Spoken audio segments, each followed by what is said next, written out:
Hello friends, once again welcome to my YouTube channel Best Knowledge. First of all, please don't forget to like and comment my videos.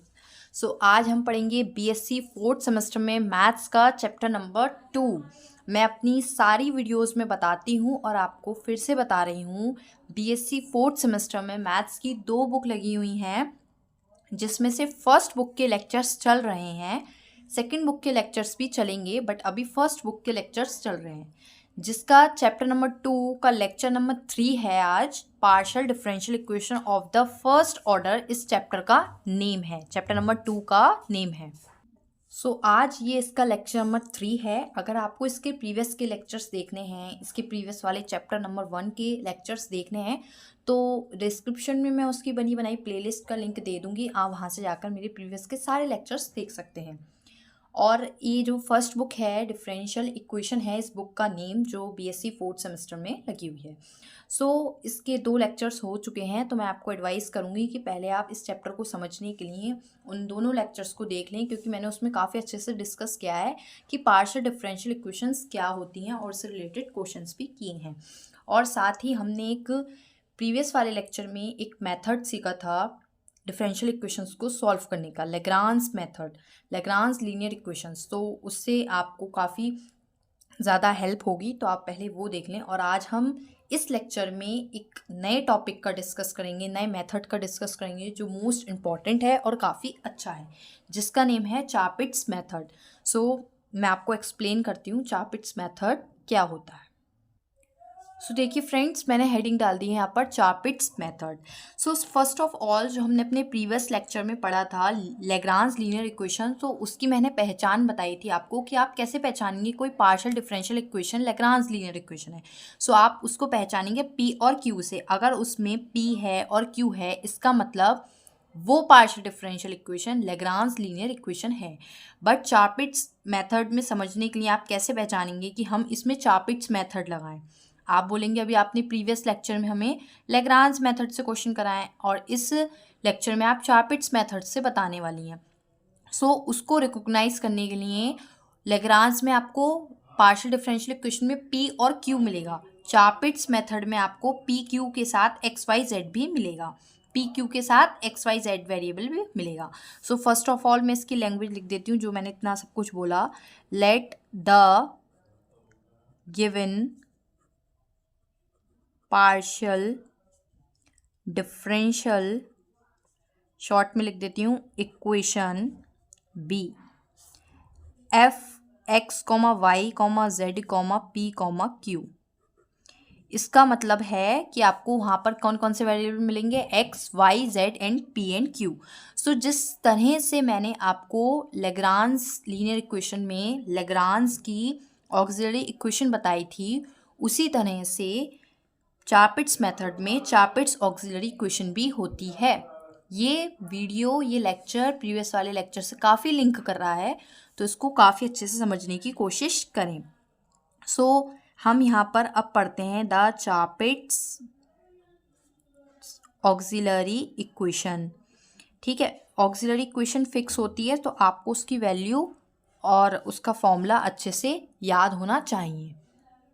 ठीक है, the Charpit's auxiliary equation are, Charpit's auxiliary equation जो है वो काफ़ी बड़ी होती है, थोड़ा सा याद करने में प्रॉब्लम होती है, कॉम्प्लिकेटेड होती है, बट ईजिली याद भी हो जाती है। प्रैक्टिस से आपको ये चीज़ याद हो जाएगी। इसका फॉर्मूला होता है dp/del(f) upon del(x) plus p del(f) upon del(z) equals to dq/del(f) upon del(y) plus q del(f) upon del(z) equals to dz, dz over minus के p del(f) upon del(p) minus q del(f) upon del(q) equals to dx over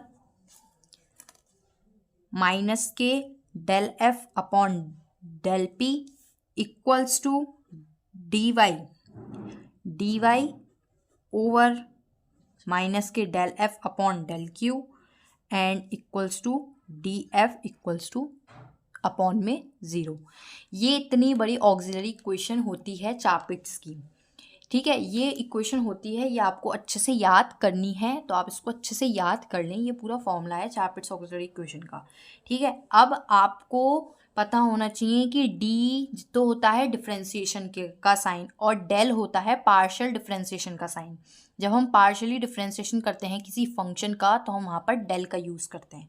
ठीक है, ये formula आपको अच्छे से याद करना है। D P over del F upon del X plus P del F upon del Z equals to D Q over D F del F upon del Y plus Q del F upon del Z equals to D Z over minus के P del F upon del P minus Q del F upon del Q equals to D X upon del F minus del upon del P equals to D Y over minus K del F upon del Q equals to D F upon zero. ये आपको याद करना है।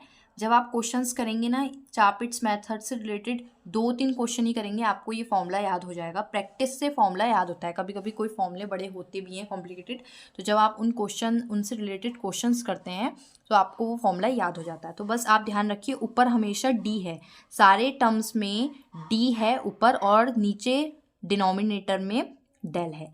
सो ये formula आपको याद हो जाएगा, कोई नहीं। उसके बाद ये आपको ऑक्सिलरी इक्वेशन बताने के बाद मैं आपको बता देती हूँ क्या करते हैं। From these we have to find out p and q. जब हम ऑक्सिलरी इक्वेशन लगा लेते हैं उसके बाद हम क्या फाइंड करते हैं, P and Q.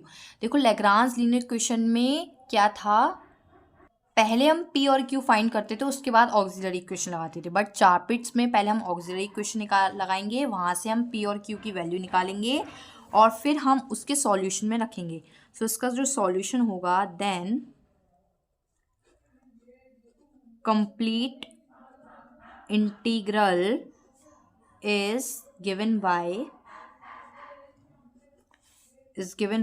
dz over p dx plus q dy। ठीक है, अभी जब हम इससे रिलेटेड क्वेश्चन करेंगे, चार्पिट्स मेथड से रिलेटेड एक क्वेश्चन मैं आपको कर बताऊंगी तो आपको और अच्छे से समझ में आ जाएगा। ठीक है, सो मैं आपको फिर से बता देती हूँ चार्पिट्स मेथड में क्या होता है। पहले आप इक्वेशन की पहचान कैसे करेंगे कि आपको वहाँ पर चार्पिट्स मेथड लगाना है, वहाँ पर आपको x y z and p q variables मिलेंगे।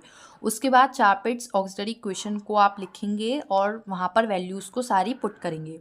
उसके बाद वहाँ से आप पी और क्यू फाइंड करेंगे और इस कंप्लीट इंटीग्रल में रख देंगे। ये उसका सॉल्यूशन होगा, d Z equals to p D x plus Q D Y.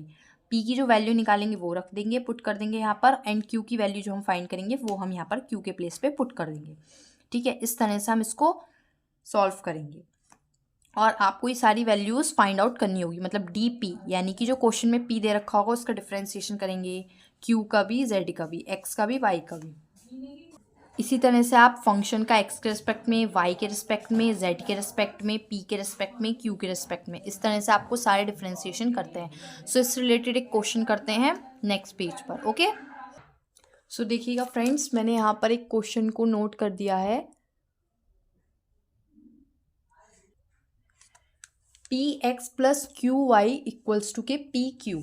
So first of all हम इसको कैसे पहचाना, हमने इसमें पी क्यू भी है, एक्स और वाई भी है, तो इस तरह से हमने पहचाना कि ये चार्पिट्स मेथड से क्वेश्चन होगा।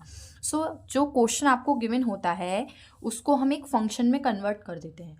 ठीक है, तो हम इसको फंक्शन में कन्वर्ट करेंगे कैसे, देखिए फंक्शन में कन्वर्ट करने के लिए इस तरह से करेंगे, इस पूरे को हम एक इक्वेशन में कन्वर्ट करके फंक्शन बनाएंगे, p x plus Q Y, and then ये इधर आ जाएगा, माइनस के हो जाएगा, इक्वल्स टू के इधर जाने पर साइन चेंज होता है, p q equals to 0, f equals to p x plus Q y minus p q equals to 0। ये हमारा एक क्या बन गया है, function.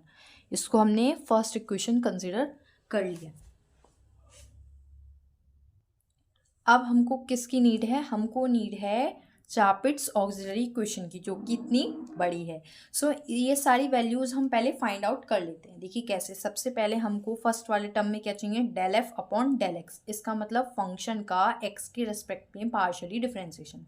Del F upon del x का मतलब है फंक्शन का, जो हमने फंक्शन कंसिडर किया है इसका एक्स के रिस्पेक्ट में पार्शियली डिफरेंशिएशन। सो हम वही करेंगे, इसका एक्स के रिस्पेक्ट में डिफरेंशिएशन करने पर केवल और केवल आएगा पी, बिकॉज देखिए q y minus p q constant की तरह ट्रीट होंगे ये दोनों टर्म्स, इसलिए इनकी वैल्यू 0। और सिर्फ पी एक्स का 1 एंड पी बचेगा, तो पी हम रख देंगे पी। इसी तरह हम आगे करते हैं। आगे हमें कौन सा टर्म चाहिए, del F upon del Z. तो del F upon del Z निकालते हैं। जब हम जेड के रेस्पेक्ट में करेंगे तो यहाँ पर आप देखिए कोई भी टर्म जेड तो है ही नहीं, जेड का है ही नहीं, तो इसलिए इसका डिफ्रेंसिएशन 0। पार्शियली डिफ्रेंसिएशन तो आपको आता होगा अच्छे से करना, बिकॉज डिफ्रेंसिएशन 11th-12th का कॉन्सेप्ट है और यहाँ पर आप ग्रेजुएशन की मैथ पढ़ना है। कॉन्सेप्ट्स को क्लियर रखिए। इसी तरह आपको आगे नीड होगी del F upon del Y की। सो मैं यहाँ पर फाइंड करती हूँ del F upon del Y. So देखिए जब मैं y के रेस्पेक्ट में फंक्शन का पार्शियली डिफ्रेंसिएशन करूँगी, सो देखिए यहाँ पर तो x है, सो यानी कि कांस्टेंट होने की वजह से 0। इसका डिफ्रेंसिएशन होगा q y का डिफ्रेंसिएशन y का 1 q एज इट इज, तो q as it is, and minus p q का भी 0 डिफ्रेंसिएशन, बिकॉज ये भी कांस्टेंट टर्म है।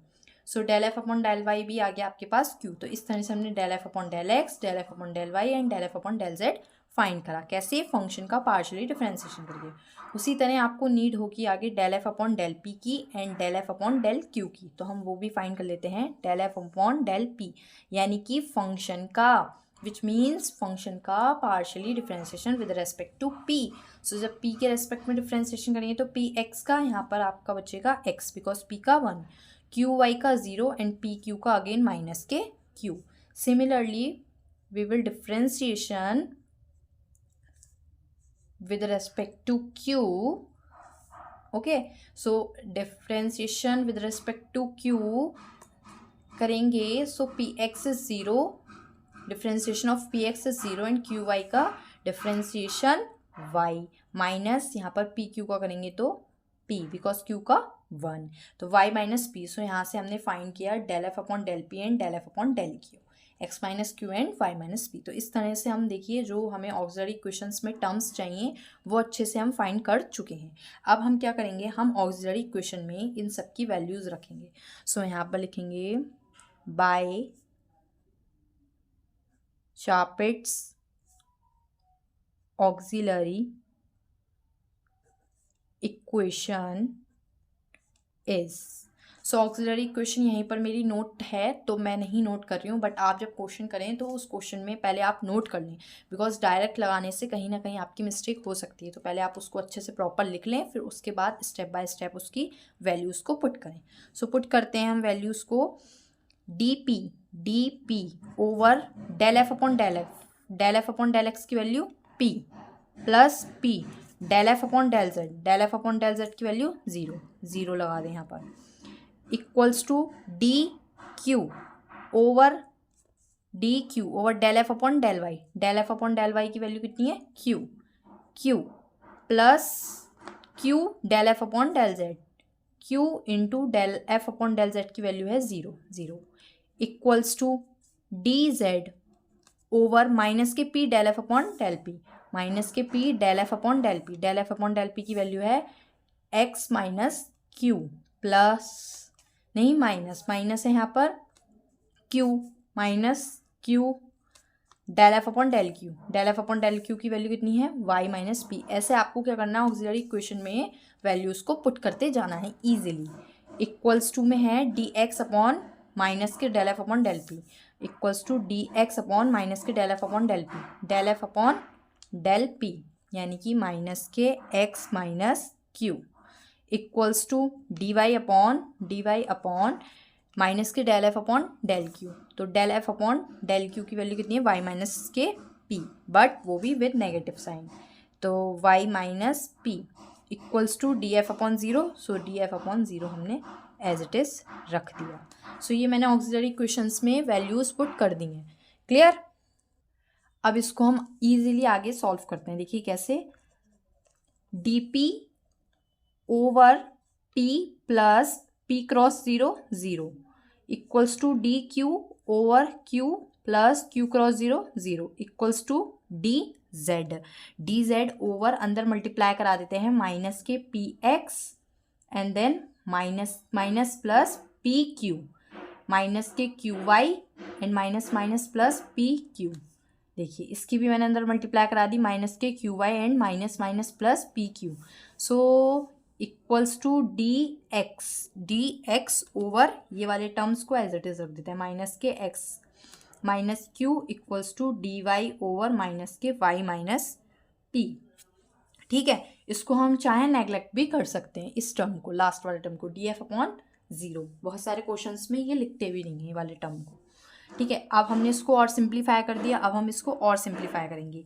देखिए कैसे, ये हो जाएगा D P over P plus zero, P equals to D Q over Q plus zero, Q equals to D Z over minus के P X as it is and plus K P Q plus K P Q plus K two P Q minus के Q Y as it is. ठीक है, and then ये वाले दोनों terms भी last के as it is, D X over minus के x minus Q equals to D Y over minus के वाई माइनस के पी। ये वाले टर्म्स भी एज इट इज आ गए हैं। अब क्या करते हैं, प्रीवियस वाले लेक्चर्स में भी बता चुकी हूँ, हम क्या करते हैं, ये बहुत सारे टर्म्स हैं, लैग्रांज इक्वेशन में तो 3 टर्म्स होते हैं, बहुत सारे टर्म्स होते हैं, कोई से भी 2 टर्म्स आप ले सकते हैं, इन सारे टर्म्स में से आप कोई से भी 2 टर्म्स ले सकते हैं। तो मैं सबसे पहले स्टार्टिंग के 2 टर्म्स लूँगी। क्यों लूँगी? क्योंकि इनसे मेरी सॉल्यूशन जो है वो काफ़ी ईजी हो जाएगा। डी पी ओवर पी लिखा है एंड इक्वल्स टू में डी क्यू ओवर क्यू लिखा है, तो मैं स्टार्टिंग के 2 टर्म्स ले रही हूँ जिनसे मेरी कैलकुलेशन और सॉल्यूशन ईजी होगा। ठीक है, सो मैंने स्टार्टिंग के 2 टर्म्स ले लिए हैं, D P over P equals to D Q over Q. अब मैं इनका इंटीग्रेशन करूँगी, सो लिखती हूँ ऑन इंटीग्रेशन,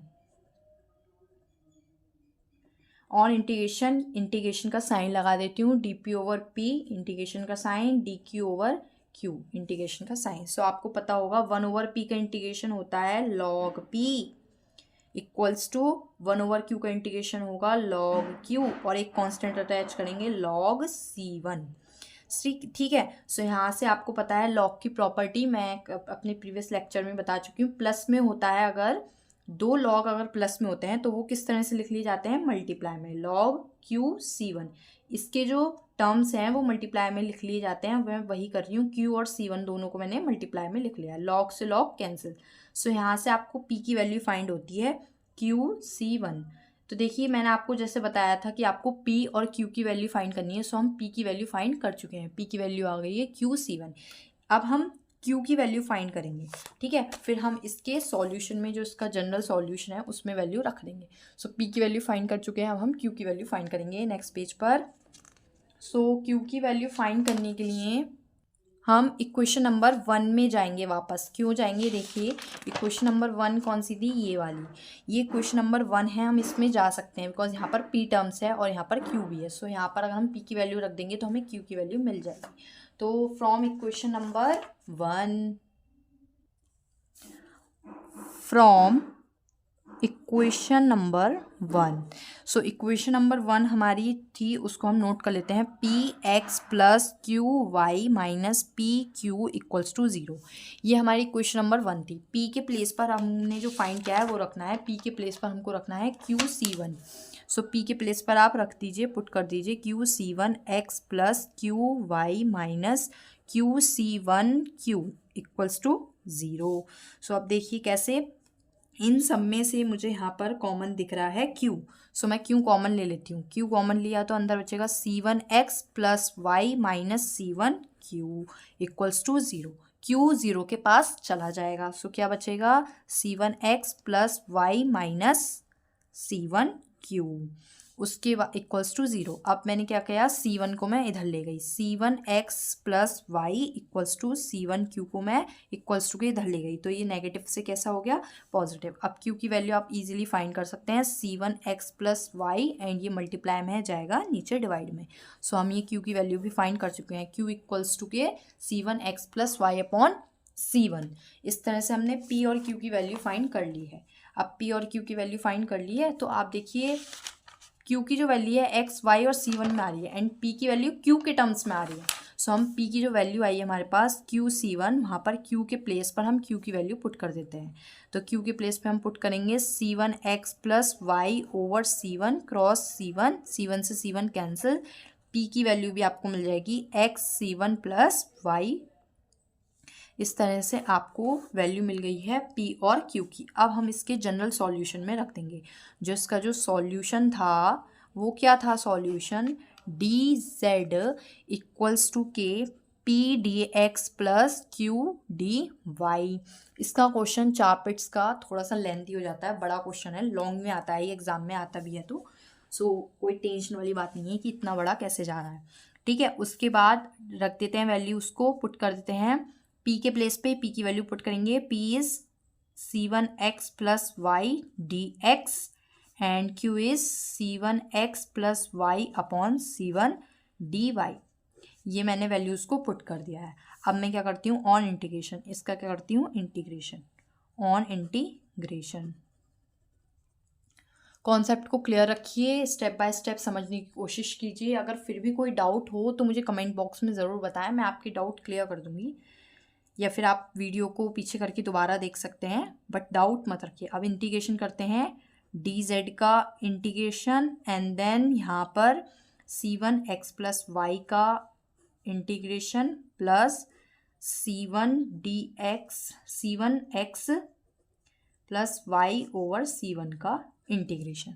सो देखिए, जब इंटीग्रेशन करेंगे तो c1 के एलसीएम लेके इसको इधर भेज दिया है मैंने, c1 की, ये वाले c1 के एलसीएम लेके इसको इधर भेज दिया है, तो c1 एंड यहाँ पर डी जेड का इंटीग्रेशन z इक्वल्स टू, जब इसका डिफ्रेंसिएशन करेंगे तो क्या करेंगे, c1x प्लस